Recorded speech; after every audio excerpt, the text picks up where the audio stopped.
Mana yambwiye ngo mbabaze ngo mbese itabaza ryawe riri kwaka cyangwa ryarazimye, itabaza ryo gusenga riraka cyangwa ryarazimye, itabaza ryo kwiriza ubusa riraka cyangwa ryarazimye, itabaza ry'ubuhanuzi riraka cyangwa ryarazimye, itabaza ryo gufasha abakene riraka cyangwa ryarazimye, itabaza ryo kubaha ubuyobozi riraka cyangwa ryarazimye, itabaza ryo kubaha abashumba riracyaka cyangwa ryarazimye. itabaza ryawe riracyaka, itabaza ryo gusoma ijambo uracyarifite riracyaka, itabaza ryo gusura abakene no kwa muganga riracyaka, itabaza ryo gusura abantu bafunze mbese riracyaka, itabaza ryo guhahira umuryango wawe mbese riracyaka, cyangwa waravuze ngo kuko ari uburinganire ngo nawe nagenda bihahe nabibura burare, itabaza ryawe riracyaka, mbese itabaza ryo kuririmba indirimbo zo mu gitabo riracyaka mwene data, mbese itabaza ryo kureka amatiku ukakurikira Yesu riracyaka, cyangwa wishinze abatumwe na Satani nawe urayoboka, itabaza dopile sando kitifo eno ekebele ano, itabaza ryo kugira impuhwe uracyarifite, itabaza ryo gushyigikira ubwami bw'Imana no gufasha abakozi b'Imana riracyaka, cyangwa wabonye havutse abanyamatiku kugira ngo bose bapfiriye gushira wafunze ibyawe itabaza ryo gushyigikira abera uracyarigira. Bibiliya irambwira ngo abagore bafashaga Yesu ivuga butumwa muri Yerusalemu kugira ngo ubutumwa bwiza bubashe kugera hose. Amahoro y'Imana abane nawe shuti y'umusaraba mukundwa muri Kristo Yesu, umwana w'Imana dusangiye amakuba no kwihangana biri muri Kristo Yesu. Urasuhuzwa n'intumwa y'Imana Apostle Evode. Ndagira ngo dutangire dusenga hanyuma tuganire ku bagenzi bajya mu ijuru. Njya mbona bamwe bakunda kumva ubuhanuzi gusa, ariko ndagira ngo mbabwire ko n'iki gitabo kirimo ibintu bikomeye. Igitabo indirimbo zo gushimisha Imana ndetse n'indirimbo z'agakiza kigurira inote 1,000 yonyine gusa.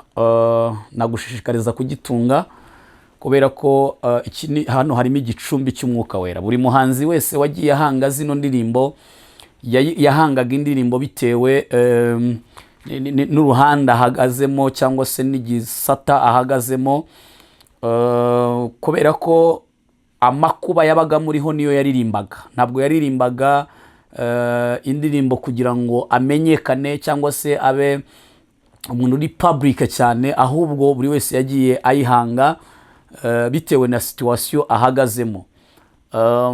Kandi abahishuriwe ijuru baririmbye ijuru, ab'ibyaha byari byishe baririmbye kwezwa, abari bafite uburyo batari gukorera Imana neza bakumva hari ibyo bashaka gusohora muri bo bagiye baririmba ngo umvugutire kandi ucure inkamba zose zimvemo umpindura icyuma ukoresha.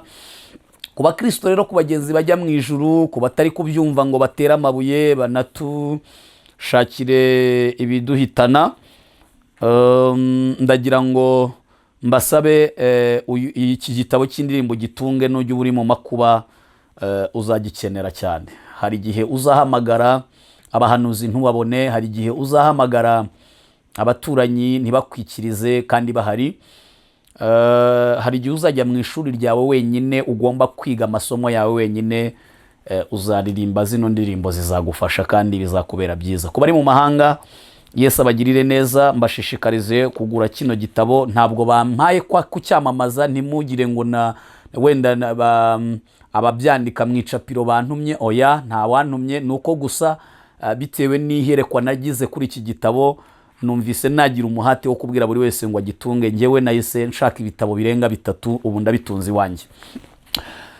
Reka dusenge Imana. Ni umwanya wo kumva icyo Imana ivugana nawe. Imana ivuganye nawe iki muri uyu mwanya? Mana ishobora byose, Mana y'imbaraga, uri Imana ikomeye, uri Imana y'imbaraga nyinshi, uri ati epose egan, dolasi eno feki pilistanse. Ndagushimiye ku bwa mushiki wanjye unkurikiranye, ndagushimiye ku bwa mwene data unkurikiranye. Reka ahabwe imbaraga z'umwuka wera zikomeye. Dukuye abantu mu mwijima tubateretse mu mucyo w'itangaza. Bimenyekane ko Uwiteka ari we Mana, mu mbaraga z'umwuka wera. Munyikirize iteraniro ryose ngo amen. Nicaye imbere y'ibihumbi 2 hafi na. Ni nayo mpamvu ngize umugisha ukomeye wo kubaganira namwe. Mugiye mu kimfite. Tugomba kuganira icy'Imana ishaka kuvuga. Ariko kandi simvuga aya magambo nk'usezera. Ndavuga aya magambo nk'utangiye noneho ivuga butumwa. Imana yerutse kumbwira ngo mwana wanjye waruzi ko wankoreye ariko nibwo ugiye kunkorera. Ndavuga se ko numvaga amavuga butumwa nakoze ari menshi. Irambwira ngo hoya buriya wari mu myitozo ahubwo ugiye kumvugira neza. Numva ari igihe nomatanye na Kristo ubutarekurana. Nta nzara, nta byago, nta makuba yadutandukanya nawe. Iby'ubugingo muri twe nibibe byinshi cyane. Nabonye ko akagahe turimo bashumba nagahe ko kongera kwezwa tukitekerezaho hagati yacu n'uwaduhamagaye. Wahawe akanya ko kudakora raporo nyinshi. Wabaguhugiye mu midugudu n'amaparuwasi atandukanye. Wahawe akanya ko gusubira inyuma ngo ubanze wongere wiconnecte n'amavuta y'ijuru. Nutamenya igihe uhagazemo, ndakubwiza ukuri imbere gato ko rurayikuramo wirukana, kubera ko haraca umuhanga wabitse ijambo mu mutima w'Imana. Munyemerere kuko maze kubona ko ministeri riratashye, mwese mukunda izindi ndirimbo zo mu gitabo ndetse no ku yandi channels twagiye tujyaho tukaziririmba. Hari abagiye batwandikira baravuga ngo nibura mujye munyuzamo muturirimbire indirimbo imwe kuko zimwe ntitunazi uko baziririmba tuzibona gutyo. Rero reka dutangire turirimbana umuririmbyi w'108. Mushakishe witonze umuririmbyi w'108 hanyuma tumuririmbane. Ni umuririmbyi uvuga ngo nge ndi umukristo zahora niwe mu bintu byose ngeze kugupfa. Uyu muririmbyi, uyu mwana w'umukobwa muri Sweden ahangaha hirya ahangaha, cyari igihe cy'abami mu buryo bukomeye cyane. Hanyuma uyu mwana w'umukobwa yari umukristo, yari yaramenye ijambo ry'Imana cyangwa se yari yaramenye inkuru nziza y'ijambo ry'Imana n'ubugingo buhoraho arabuhishurirwa. Arenga ibyo gusambana no gukora iby'amanyanga yose n'ibiteye isoni. Ariko kandi yemera ubugingo muri we kurenza ibindi byose. Umwami wa Sweden icyo gihe akenera ko yashaka indi shoreke y'umugore, abenguka uyu mukobwa. Amutumaho intumwa aramubwira ngo ngwino umwami aragushaka. Ariko bamwibanga bamubwira ko yabengutswe n'umwami, yagize amahirwe. Ibyo abisi bitaga amahirwe wabyita ibyago. Benshi muri kwirata ibyo mufite, ibyo mugezeho, ni byiza si bibi. Kuva muri Amerika kugera za Australia n'ahandi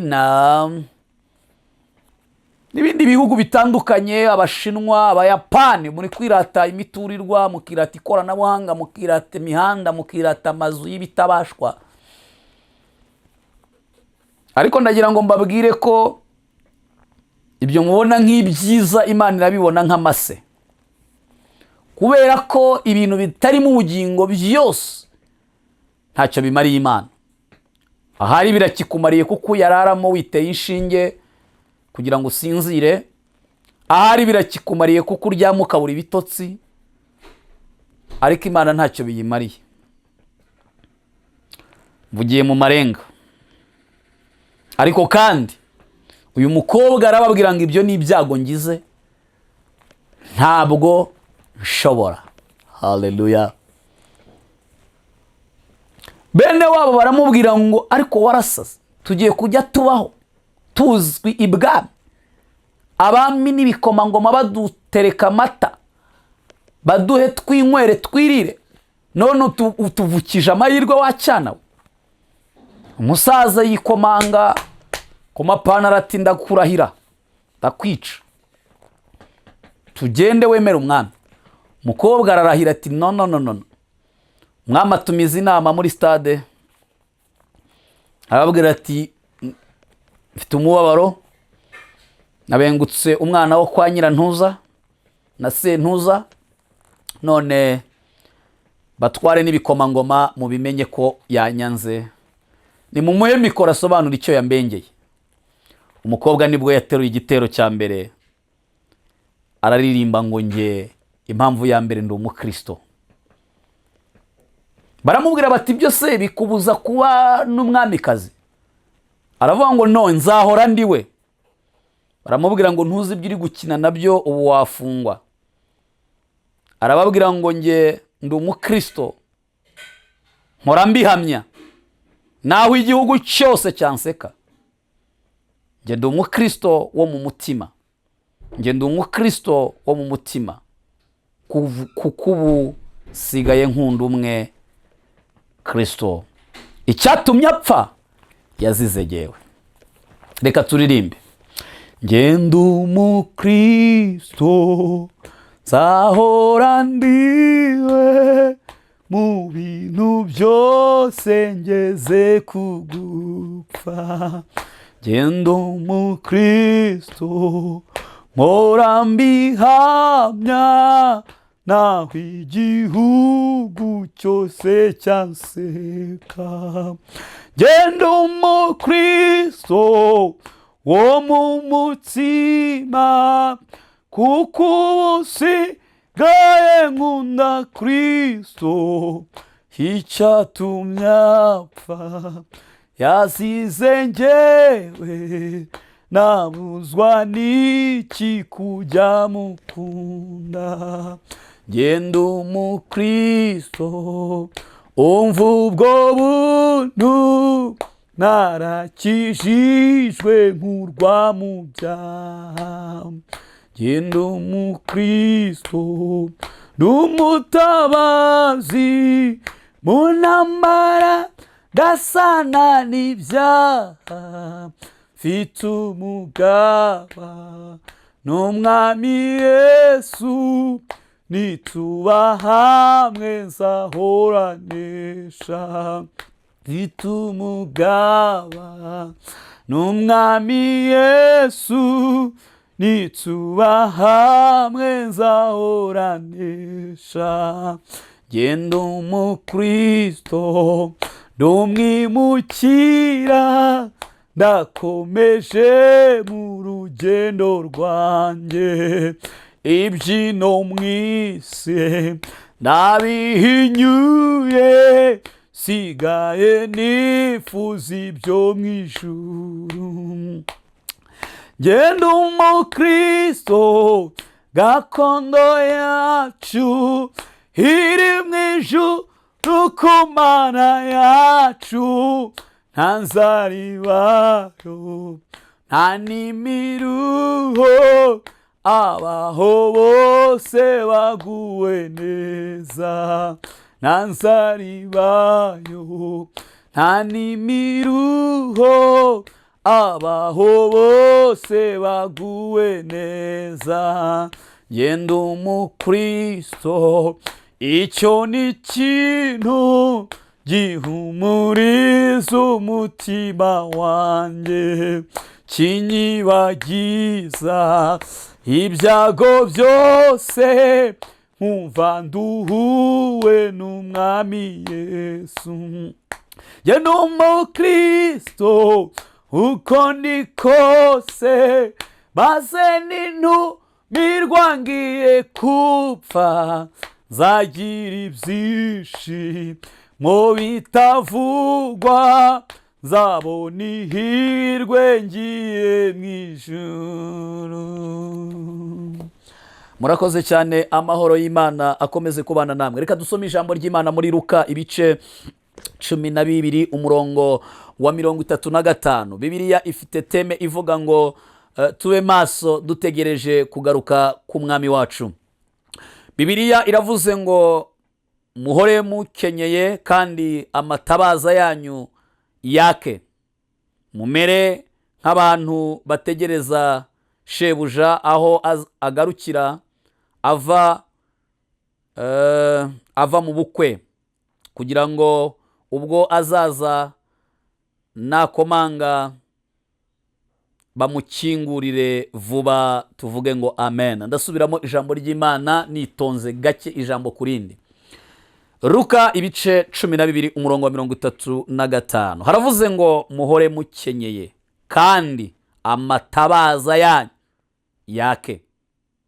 6 mumere nk'abantu bategereza shebuja aho agarukira ava mu bukwe, kugira ngo ubwo azaza nakomanga bamukingurire vuba.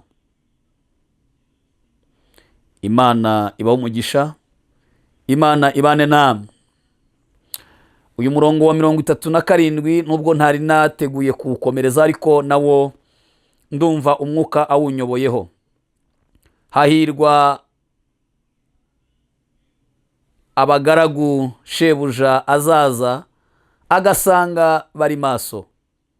Hahirwa abagaragu shebuja azaza agasanga bari maso.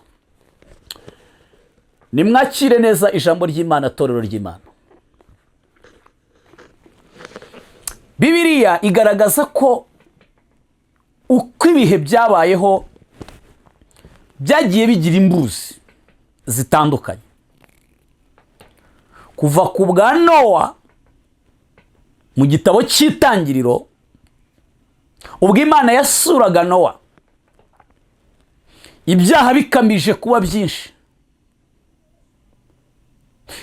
ikibuga cy'isi cyari cyicuritse ku rwego abantu bari bagezeho basambana n'inyamaswa, kandi amareta y'isi yari ariho icyo gihe ntacyo yabikoragaho. Abami n'ibikomangoma ntacyo babikoragaho. Bavugaga ko ari ububasha n'uburenganzira bwa buri wese ngo akore icyo yumva mu mudendezo. Imana ibwira Nowa ngo Nowa ati karame. Iramubwira ngo Nowa, nitegereje mu isi mbona hazabaho kuruka abantu babaye akazuyasi, njyewe Uwiteka ndababaye. Imana ibwira Nowa ngo ariko wowe nabonye mu gukiranuka muri wowe. Oh, haleluya. Mu isi yose Imana ibona Nowa. Bene data,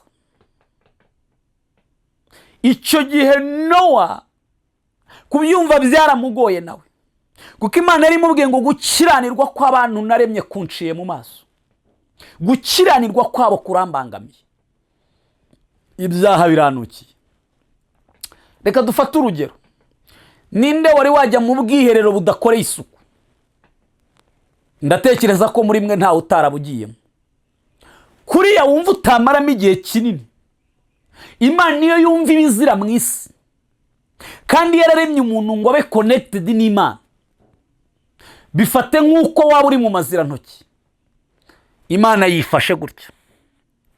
Icyo gihe Imana irababara, ibwira Nowa ngo ugende wowe wibarize inkuge mu giti cyitwa gofero, ubwira abantu ko hazabaho imvura, ngo kandi iyo mvura izagwa iturutse mu butaka. Muri icyo kinyejana ndagutangariza ko abantu bari batarabona imvura icyo ari cyo. Baraseka cyane bati twebwe ntidushobora. Abanywakuzi begera Nowa baramubwira bati bizagenda bite? nowa arababwira ngo Imana yantumye, nowa arababwira ngo kandi bizaba, nowa arababwira ngo kandi mubimenye, nowa arababwira ngo kandi bizatungurana, nowa arababwira ngo kandi habeho gushaka ukuntu twabaza inkuge. Ituru ya mbere iraza, igisata cy'abantu ba mbere barabaza inkuge itangiye kugaragara, babwira Nowa bati no dusubiriremo ya magambo. Nowa arababwira ngo imvura izagwa. Birangiye Nowa baramuhindukirana, baramubwira ngo no, imibyizi yacu urayituriha, nta mvura izagwa. Tumaze amezi angana gutya, tumaze umwaka tubaza, tumaze umwaka dusenga, tumaze umwaka twiriza ubusa, tumaze umwaka mutuyoboye mutubwira ko ijuru rihari, none imvura guzamuka ku itorero kurihe? Nowa ati mubirindire. Abantu baratsemba baragenda, haza turu ya kabiri irabaza, sata cya kabiri kiragenda. Igihe kigeze abantu baratungurwa, imvura ituruka mu butaka, indi ituruka mu gicu. Abasore bize igiparakomando burira amazu, abandi burira ibiti, baravuga ngo biturutse hasi turayikwepera mu kirere. Ya mvura yaturutse hasi ifata imizi y'ibiti irayikundagura, ibiti bitangira kunyeganyega, inkuba zirakubita, imiyaga y'uburyo bwombi iraza, serwakira iraza, imiyaga ishoboka n'idashoboka iraza. Nowa we n'abantu be bari bageze mu nkuge kare, amatungo yumviye Imana ajyamo. Naratangaye ko abantu twanze kumvira Imana bakanga kujyayo. Imvura iragwa, ayo ni amateka yabaye, urabisanga mu gitabo cy'Itangiriro. Igihe kiragenda, igihe kiragenda, haza ba Mose, haza ba Yosuwa, haza abami bayoboye za Israheli. Ndagira ngo mbabwire ko ikinyejana dusoyemo nyuma y'izamurwa rya Kristo Yesu, imyaka 2000 irashize, hafi na 10 n'ingahe gutyo, Kristo asize avuze ngo azatwara itorero. Hano yabwiraga abigishwa, yabaciraga nk'umugani, yabaciraga amarenga, arababwira ngo abantu bazanyizera n'abanyizeye nimuhore mukenyeye kandi amatabaza yanyu ahore yaka, ngo murindire umukwe, ngo murindire mukenyeye. Mbese gukenyera ni uguhora uri tayari. Umusirikare ku rugamba aba yafunze umukandara neza, putine neza, imunda ye ikokinze neza, kugira ngo umwanzi naza bahangane. Uko niko umukristo w'imisi akwiriye kuhora yiteguye k'uyu musirikare. Umusirikare ahora afunze inguni, sinzi uko babyita kuko sinabayeho, ariko hari uburyo afande we asanga akimeze neza, yamutungura nijoro asanga ahagaze bwuma. Ndagira ngo mbabwire kuko niko umukristo akwiriye kuba ameze muri kino gihe. Ndarangurura n'ijwi rirenga, kenyera, komerera mu mwami, ambara imbaraga, kuko umukwe ntagitinze araje. Yesu arababwira ngo muhore mukenyeye kandi amatabaza yanyu ahore yaka. Mana yambwiye ngo mbabaze ngo mbese itabaza ryawe riri kwaka cyangwa ryarazimye? Itabaza ryo gusenga riraka cyangwa ryarazimye? Itabaza ryo kwiriza ubusa riraka cyangwa ryarazimye? Itabaza ry'ubuhanuzi riraka cyangwa ryarazimye? Itabaza ryo gufasha abakene riraka cyangwa ryarazimye? itabaza ryo kubaha ubuyobozi riraka cyangwa ryarazimye. Itabaza ryo kubaha abashumba riracyaka cyangwa ryarazimye. Itabaza ryawe riracyaka. Itabaza ryo gusoma ijambo uracyarifite riracyaka. Itabaza ryo gusura abakene no kwa muganga riracyaka. Itabaza ryo gusura abantu bafunze mbese riracyaka. Itabaza ryo guhahira umuryango wawe mbese riracyaka. Cyangwa waravuze ngo kuko ari uburinganire ngo nawe nagenda bihahe nabibura burare. Itabaza ryawe riracyaka. Mbese itabaza ryo kuririmba indirimbo zo mu gitabo riracyaka mwene data. Mbese itabaza ryo kureka amatiku ukakurikira Yesu riracyaka. Cyangwa wishinze abatumwe na Satani nawe urayoboka. Itabaza dopile sando kitifo eno ekebele ano. Itabaza ryo kugira impuhwe uracyarifite. Itabaza ryo gushyigikira ubwami bw'Imana no gufasha abakozi b'Imana riracyaka. Cyangwa wabonye havutse abanyamatiku kugira ngo bose bapfiriye gushira wafunze ibyawe itabaza ryo gushyigikira abera uracyarigira. Bibiliya irambwira ngo abagore bafashaga Yesu ivuga butumwa muri Yerusalemu kugira ngo ubutumwa bwiza bubashe kugera hose. Na ba Stefano bafashwaga ubutumwa bafashwaga n'abandi bantu babacuruzi muri Yerusalemu. Ese itabaza ryawe kugira ngo ubutumwa bugere ku isi yose, kugira ngo Bibiliya nibura igurwe n'abantu riracyaka. Uracyafata ubutunzi bwawe ukoherereza abantu uti nimugure Bible. Ese itabaza ryawe riracyaka. Niba usanze ryarazimye ntabwo ngutindiye, reka dusenge. Fukama dusenge. Vuga ngo mwami Yesu, itabaza ryanjye ryari ryarazimye maze kumva ijambo ryawe ko hazabaho gutungurwa. Itorero ritahe, abari mu nkuge bagende, abasigaye mu isi barimburwe n'umuriro. Mbabarira unkure mu gitabo cy'urupfu nyandike mu cy'ubugingo. Nyambika imbaraga n'ubutware, nkoresha iby'ubutware. Bana nanjye, kora ibikomeye, iyerekane, itamurura igaragaze. Kora ibitangaza, kora ibikomeye, garagaza imbaraga zawe. Dori pose nyandukura mu gitabo cy'urupfu, nyandika mu cy'ubugingo. Ndinda umujinya uzatera isi. Shyira mu nkuge ariko gakiza. Shyira mu nkuge ari wowe. Bamuri nge nanjye mbe muri wowe. Mu izina ryawe rikomeye, mu mbaraga z'umwuka wera. Amen. Ndagira ngo mbabwire ko inkuge muri kino gihe ni ijambo nagakiza. Hanyuma kandi ijambo agakiza umuntu agahabwa kubw'ijambo. Hanyuma Nowa n'abakozi b'Imana nkatwe turimo tuburira abantu ko isi zarangira, nubwo batari kubyemera barahiye ko bazayituramo kandi batazamara n'imyaka 200. Nta nuzagira 180 cyangwa na 90.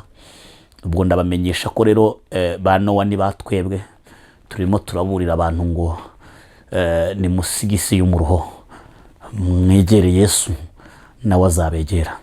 Mwegere Imana nayo izabegera. Imana ibahe umugisha, Imana ibane nawe. Akira neza ijambo ry'Imana. Urakoze kubw'ijambo ryawe Kristo, urakoze kubw'abo barikurikiye, nubwo baba 10 bakazarokoka umujinya uzatera isi. Izina ryawe ukomeze kubigaragariza kubw'izina ryawe. Bisabye mbyizeye kubw'umwami wacu Yesu Kristo. Amen. Shalom.